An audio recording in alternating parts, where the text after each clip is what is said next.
दोस्तों आज इस वीडियो में मैंने आपको बताने की कोशिश की है कि प्राकृतिक आपदाएं क्यों आती हैं। क्या प्राकृतिक आपदाएं ईश्वर यानी कि भगवान, खुदा, अल्लाह, आप जिसमें भी विश्वास रखते हैं उसकी तरफ से आती हैं?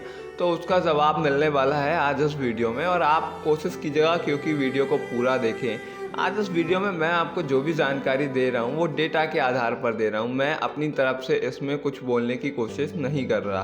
तो सबसे पहला हमारा जो पॉइंट है वो ये है कि हमने जो है अपने स्वार्थ के लिए इतने ज़्यादा जानवरों को, इतने ज़्यादा जीवों को मारकर खाना शुरू कर दिया है कि हम अपने ही विनाश की ओर बढ़ते जा रहे हैं। हमें नहीं पता कि हम कर क्या रहे हैं, लेकिन विनाश उसमें हमारा ही हो रहा है। देखिए, आज मैं आपको बता दूं, वीडियो का सबसे पहला और सबसे ज़्यादा हृदय घातक करने वाला जो पॉइंट है वो ये है कि एक दिन में पूरी जो जनसंख्या है विश्व की वो है 780 करोड़। पूरी जनसंख्या एक दिन में लगभग छोटे से बड़े और सारे छोटे छोटे बड़े जानवरों को मिला लें तो लगभग 300 करोड़ जीवों की हत्या करके हम एक दिन में खा जाते हैं। ये है विश्व भर के जो लोग हैं उनका सच। एक दिन में 300 करोड़ जीवों की हत्या करके खा जाते हैं हम लोग। उसके बाद अगर हम महीने भर का देखें तो हम खा जाते हैं लगभग 9000 जीवों की हत्या करके।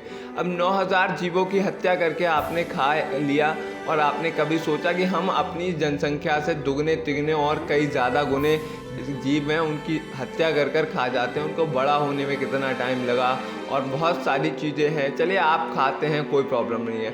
उससे प्रॉब्लम क्या हो रही है? नेचुरल डिज़ास्टर से इसका क्या मतलब है? तो आपके सामने देखिए, सिंपल है कि इससे पहले सार्स वायरस आया था। सबसे पहले जो चमगादड़ से आपके मनुष्य के अंदर आया था।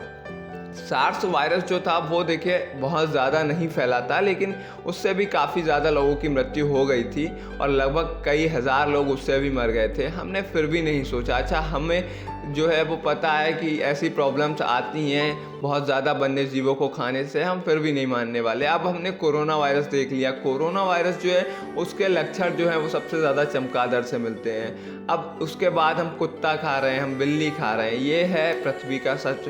अब उसके बाद अगर हम देखें तो नॉर्मल जो भारत में चलता है मांसाहार, उससे क्या क्या प्रॉब्लम हो सकती हैं वो भी मैं आपको इस वीडियो में बता सकता हूँ। ठीक है, WHO की एक रिपोर्ट के अनुसार, यानी कि विश्व स्वास्थ्य संगठन की एक रिपोर्ट के अनुसार कि अगर आप मांसाहार खाते हैं, नॉनवेज खाते हैं, तो आपको 159 तरीके के इन्फेक्शंस यानी कि संक्रमण होने की जो है वो चांसेस रहते हैं। अब इसमें देखिए, मैं आपको बता दूं, इसमें आपको हार्ट की बीमारी होने की चांसेस, हार्ट डिसीज़ होने के बहुत चांसेस रहते हैं। हाइपरटेंशन, रक्तचाप की प्रॉब्लम आपको बहुत हो सकती है।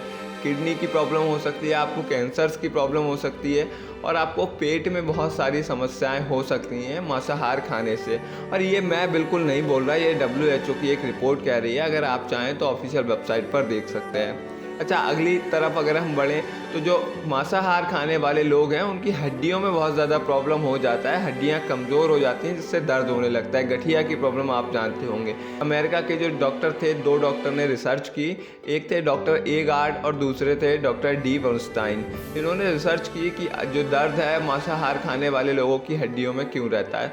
उसका कारण था कि जो मांसाहार खाने वाले लोग हैं, मांस खाने की वजह से जो मांस के लवण होते हैं उसके साथ जो रक्त के लवण जो होते हैं वो मिलकर निकल जाते हैं मूत्राशय के द्वारा। अब लवण जो निकल जाते हैं तो रक्त में जब लवण की कमी होती है तो वो हड्डियों से लवण पूरा करता है। इसमें एक लवण इन्होंने बताया था एंटासिड, और भी बहुत सारे लवण बताए थे। तो एंटासिड और लवण जो हैं उनकी जब कमी हो जाती है हमारे खून में, तो जो हमारा खून है या फिर रक्त जो है वो हड्डियों से लवण लेता है और हड्डियां कमज़ोर होने लगती है। अब आप ये जो बात है, हो सकता है एक उम्र तक अगर आप युवा हैं तो आप पर लागू ना होती हो क्योंकि आपकी उम्र ही बहुत ज़्यादा नहीं हुई है। लेकिन आप अगर 50+ वाले किसी व्यक्ति से मिलेंगे जो बहुत ज़्यादा मांसाहार का सेवन करता हो, तो वो आपको पूरी तरीके से स्वस्थ नहीं मिलेगा। उसको कुछ ना कुछ प्रॉब्लम ज़रूर होगी। और वहीं अगर आप देख सकते हैं कि हो सकता है शाकाहार वाले लोगों में भी प्रॉब्लम हो सकता है उनमें पोषण की प्रॉब्लम हो, या हो सकता है उनमें कुछ अलग तरीके की प्रॉब्लम हो, लेकिन बहुत सारे लोगों के साथ नहीं होता है। ये जो चांसेस हैं, ये जो प्रतिशतता है वो मांसाहार वाले लोगों के साथ बहुत ज़्यादा बढ़ जाती है। सोचने वाली बात यह है कि हम जो कर रहे हैं प्रकृति के साथ, क्या वो सही कर रहे हैं? अब आप अगर कह रहे हैं कि ये सब जो कर रहा है वो भगवान कर रहा है, तो ये तो बिल्कुल गलत है ना। हमने जो किया है हम उसी का परिणाम देख रहे हैं। अगर आप परीक्षा में बैठते हैं, आप अपना जो पेपर है वो लिखते हैं, तो परिणाम वैसा ही आएगा जैसा आपने पेपर लिखा है। देखिए, दूसरा कारण जो है वो ये है प्राकृतिक आपदाओं का, कि हम अपने ज़रूरत से ज़्यादा प्रकृति को हानि दे रहे हैं। अब एक दिन में अगर मैं बात करूं वर्ल्ड वाइड, तो एक दिन में वर्ल्ड वाइड देखिए 4 करोड़ 20 लाख पेड़ जो है वो काटे जाते हैं। हो सकता है इसमें कुछ ऐसे देश हो, अमेरिका जैसे, जहां पर बहुत ज़्यादा वन है, उन्हें कोई प्रॉब्लम नहीं है, और उसका कारण ये भी है कि उनके जो मकान हैं वो भी लकड़ी के होते हैं। लेकिन हम देखें भारत में तो बहुत ज़्यादा वन भी नहीं है, फिर भी हम पेड़ जो है भारत में बहुत ज़्यादा काटते हैं। और क्या हम उसके बदले में पेड़ लगाते हैं? क्या इस पर कोई भी कानून है? अगर कानून है भी तो उसका पालन कौन करता है? तो ये चीज़ें होती हैं। अब आप अगर पर्यावरण के बारे में थोड़ी सी भी नॉलेज रखते हैं तो आपको पता होगा कि पेड़ों का जो काम होता है वो क्या होता है, कार्बन डाइऑक्साइड को एब्जॉर्ब करना, यानी कि ऑक्सीजन को हमें देना। तो अब पेड़ ही नहीं रहेंगे तो जो पर्यावरण की CO2 है वो कहाँ जाएगी? अब आप उसको ही लेंगे। अगर आप सांस के द्वारा CO2 छोड़ेंगे या फिर कार्बन डाइऑक्साइड छोड़कर कार्बन डाइऑक्साइड ही लेंगे, सिंपल बात है कि आपका जो बीमार होना है वो जायज़ है। अब इसी तरीके से बहुत सारी समस्याएं जो हैं वो आती हैं। हम अपनी ज़रूरत से ज़्यादा प्रकृति को हानि पहुंचा रहे हैं। इसी का एक कारण है कि जो प्राकृतिक आपदाएं हैं वो आती हैं। तीसरा जो कारण है वो ये है कि हम प्लास्टिक का बहुत ज़्यादा यूज़ करते हैं। आज से अगर 100 साल पहले या फिर आज से किसी 80 साल के उम्र के व्यक्ति से, बुज़ुर्ग से आप मिलिए और उससे पूछे कि दादा आपके ज़माने में भी क्या कैंसर की कोई बीमारी होती थी, उसका जवाब आप सुनिएगा कि वो कहेगा नहीं ही कहेगा। और अगर होता भी था पहले, काफ़ी टाइम पहले, तो 1-2 आदमी, बहुत लोगों में। अब आप देख सकते हैं कि कैंसर की बीमारी जो है वो बहुत ज़्यादा लोगों को होने लगी है। उसका कारण क्या है? देखिए, हम बहुत ज़्यादा पॉल्यूशन करने लगे हैं, और ख़ासकर 2011 में जो है ओजोन परत, उसमें एक छेद देखा गया था। ओजोन परत क्या है आप पहले ये समझ लीजिए। ओजोन परत जो है वो हमारी जो सूर्य की अल्ट्रावायलेट किरणें हैं जो हमें प्रॉब्लम दे सकती हैं, यानी कि जो हमारी स्किन कैंसर की प्रॉब्लम दे सकती हैं, उनको ओजोन परत एब्जॉर्ब करती है। मतलब पृथ्वी पर ओजोन परत जो है वो अल्ट्रावायलेट किरणों को नहीं पड़ने देती सूर्य की। अब हमने पॉल्यूशन का जो लेवल है वो इतना ज़्यादा बढ़ा दिया कि सबसे पहले 2011 में लगभग एक छोटा सा छेद ओजोन परत में देखा गया था जो वायुमंडल के ऊपर है। अब उसके बाद वो छेद जो था वो दिन प्रतिदिन बढ़ता गया। तो अब आप इससे अंदाज़ा लगा सकते हैं जो हमारी चीज़ें हैं, हम कितना पॉल्यूशन कर रहे हैं। उसके बाद क्या प्रॉब्लम हुआ, स्किन कैंसर की जो प्रॉब्लम है वो तेज़ी से बढ़ने लगी।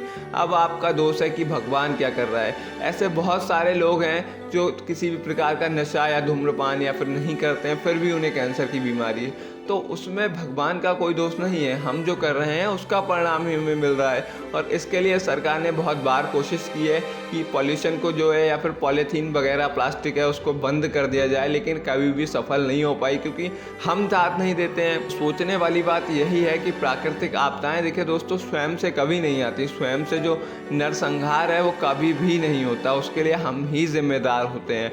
देखिए, जब भगवान कुछ करता है, ईश्वर कुछ करता है, तो उसके पीछे मनुष्य का ही हाथ होता है। ये मैं धार्मिक तौर पर कह रहा हूँ, और साइंटिफिकली रीज़न भी आप देख सकते हैं कि आपको मांसाहार खाने से क्या प्रॉब्लम है, आपको बहुत ज़्यादा कूड़ा कट करने से, यानी कि बहुत ज़्यादा प्लास्टिक के कचरे के ढेर लगाने से आपको क्या प्रॉब्लम है, आपको पेड़ काटने से क्या प्रॉब्लम है।